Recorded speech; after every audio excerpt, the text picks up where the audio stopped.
You've heard the good things about epoxy grout, the stain resistance and the cleanability, but can you do it on your own? So we decided to do a product test.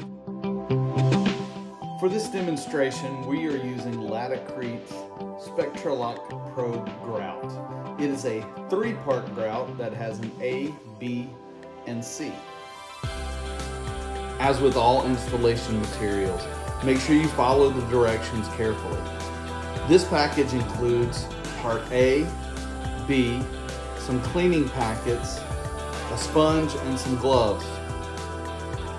Sold separately is the part C, which includes the aggregate and the color.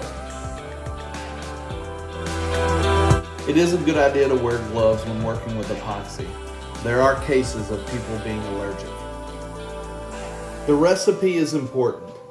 This is a chemical reaction that's going to happen based on the ingredients. Just as if you were baking a cake, you want to make sure you measure everything carefully. Well, these packages have been measured carefully for you. So make sure you get all of part A and B in the bucket to make sure you have the right quantities of each.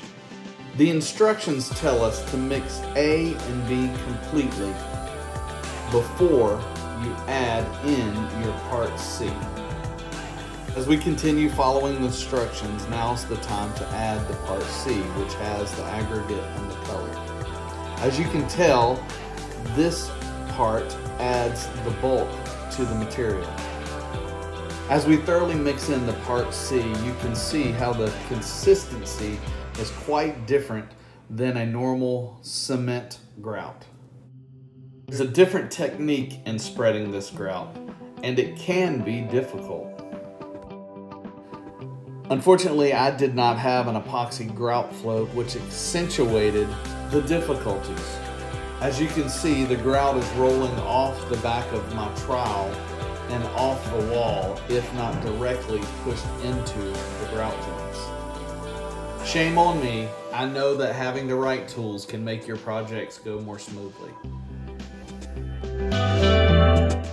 After the recommended 20 minutes, we do our initial wash, getting off the excess grout and do a final dressing on our grout joints. After an additional hour, we now do our final clean with a microfiber cloth and water. Well, it was a small project, but I think it turned out pretty good, if I do say so myself.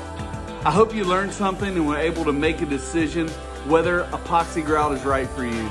Stay tuned and let's learn together.